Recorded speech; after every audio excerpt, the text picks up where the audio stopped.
start this review by talking about the design. So the normal Lamborghini Aventador is a crazy looking car to start with, but this SVJ just takes things to another level. Most of the design changes are to do with aero, such as this huge rear wing, the engine cover which is slatted in a certain way to feed the air to this huge rear wing. Then there's a massive rear diffuser as well, so this is all carbon fibre.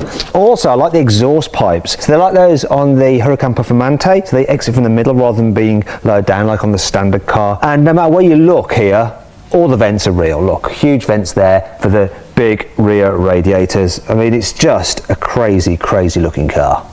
Here from the side you can really appreciate just how low to the ground this Lamborghini Aventador is, and being a V12 it gets the scissor doors, yes. Now the SVJ has some upgrades over the normal Aventador. So this whole area here, this air intake, is slightly redesigned for improved airflow. You've obviously got your SVJ stickers. I was going to say badging, but it seems like a sticker to me. Then down the side, this is slightly redesigned as well, and you've got unique alloy wheels, 20 inches at the front, 21s at the back, and they're centre locking so you can change them quickly when you pull into the pits. Here at the front, the SVJ looks even more aggressive than the normal Aventador. It's got a completely new front bumper, and look, we've got carbon fibre here, there's vents here, more vents here for improving the airflow. And yeah, look at this. Allah. Now that doesn't refer to God or anything, although it's slightly godlike in the way it works, because it actually means Aerodynamica Lamborghini Attiva, and it stands for active aerodynamics. So you've got these flaps here which can open or close depending on whether you want more downforce or less drag. You know, it all relates to the speed that you're going. Now I'm going to give you another translation as well. SVJ, so it's super veloce, which means super fast, and J refers to a racing category in the FIA or something like that. So it's reserved for Lamborghini's most high performance racing focused cars. There you go. You're looking at one of the main reasons to buy a Lamborghini Aventador. It's 6.5 litre naturally aspirated V12. Now in the standard car it puts out 730 horsepower, but here in the SVJ you have 770 horsepower and 720 newton meters of torque. And look at this, you got the firing order there: 1, 12, 4, 9, 2, 11, 6, 7, 3, 10, 5, 8. Gives it a unique sound. So shall we experience it? Go on, start it up. Wow. Let's have some revs.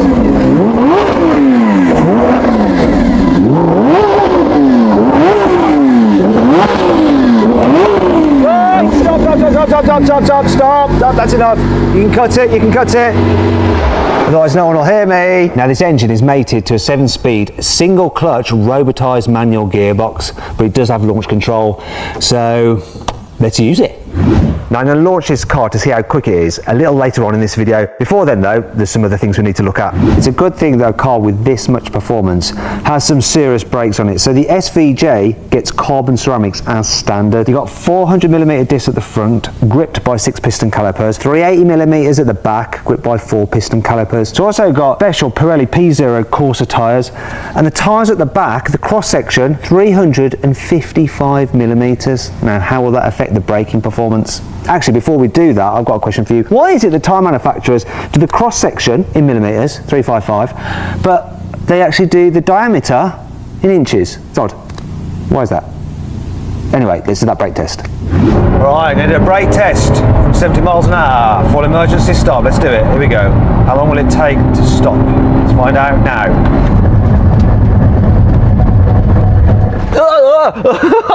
Oh God, my neck hurts.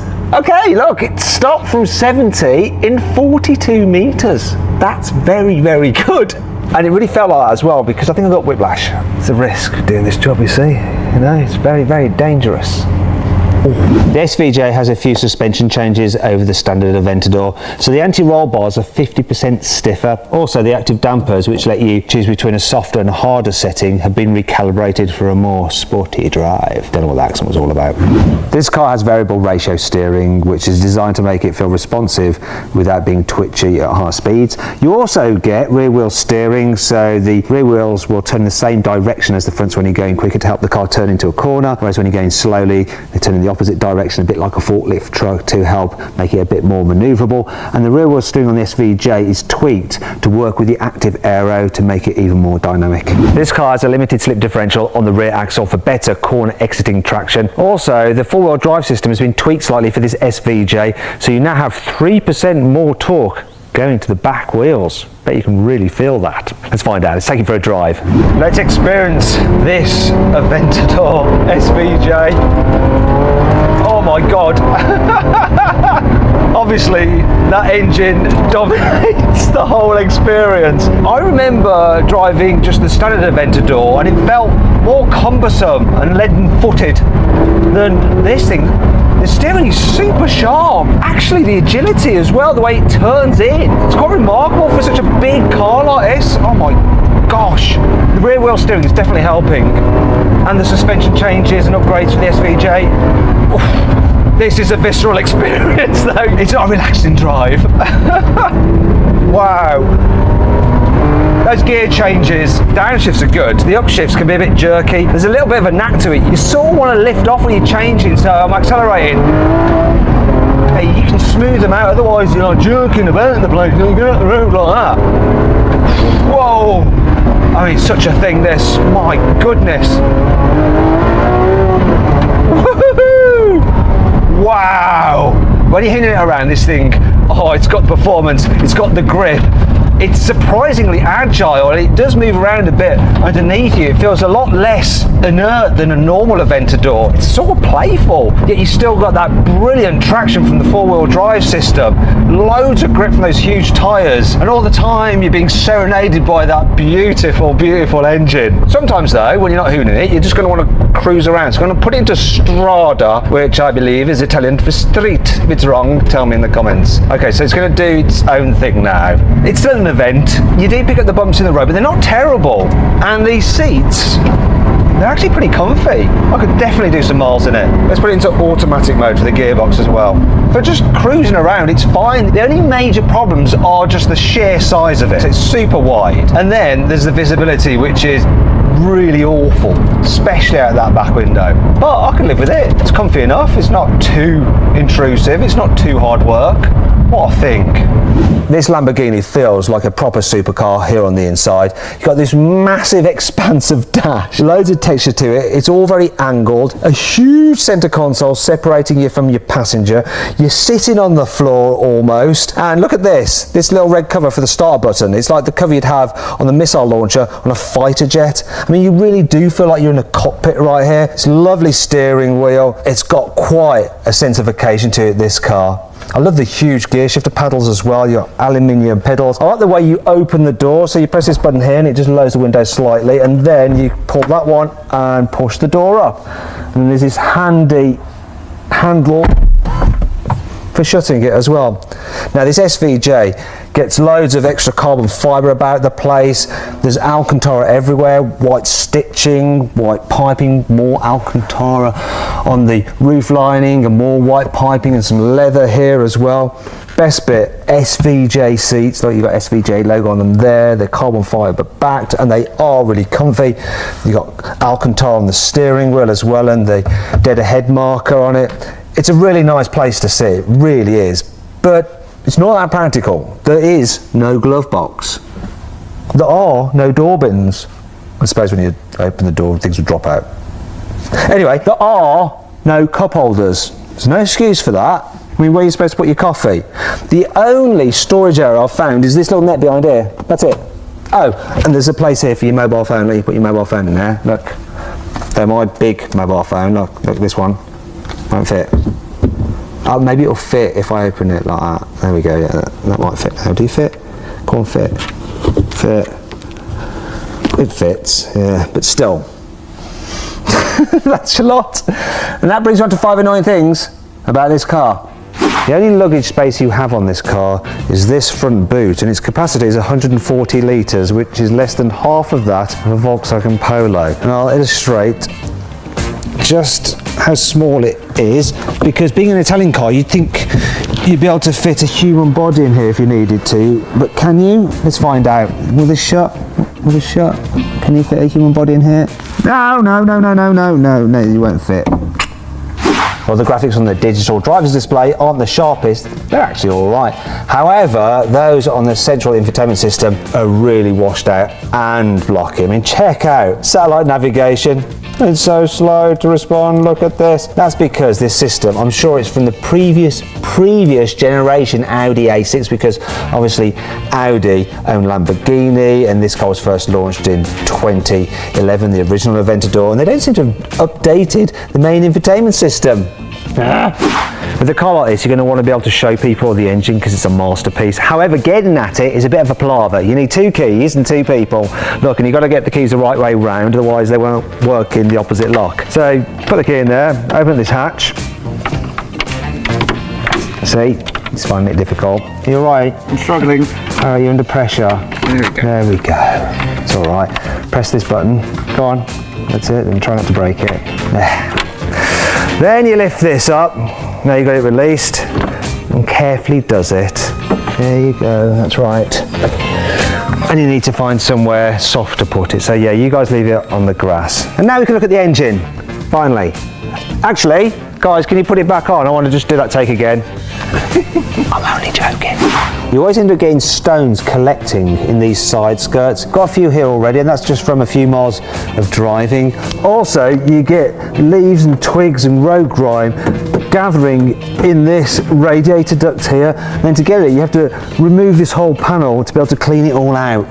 The angle of the windscreen means that you get the dash reflecting in it quite badly, and it's really quite noticeable if the sun is strong. In fact, it can be so bad you can barely see out, which isn't great in a car this quick.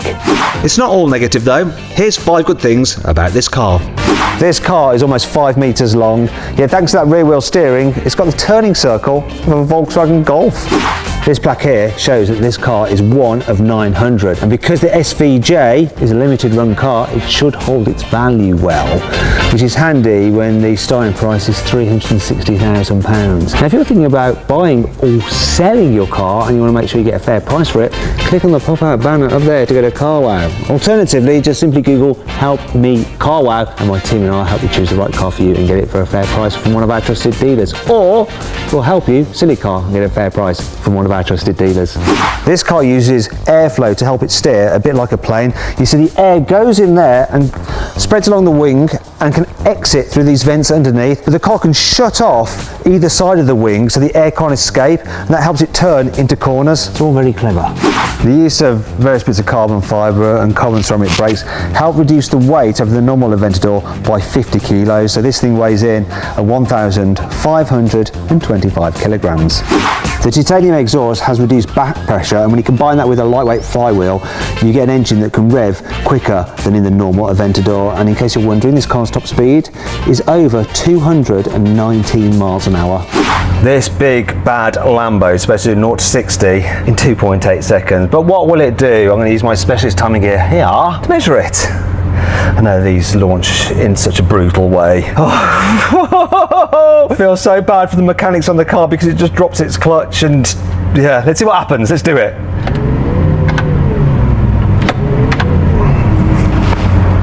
Can't figure out how to do it.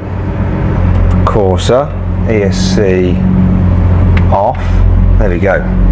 Now let's do it.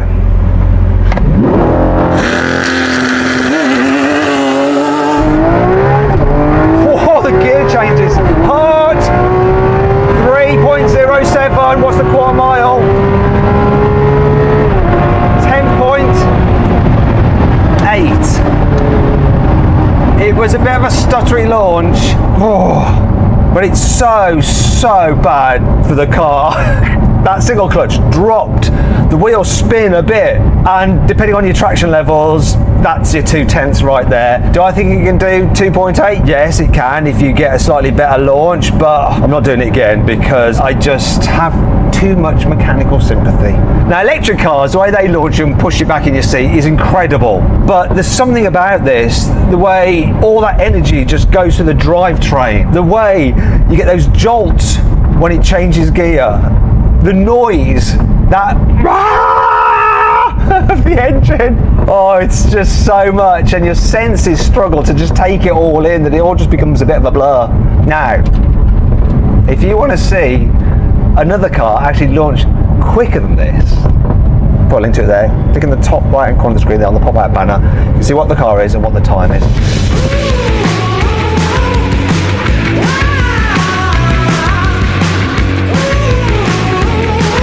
So then, what's my final verdict on the Lamborghini Aventador SVJ? Should you avoid it? Should you consider it? Should you shortlist it? Or should you just go right ahead and buy it?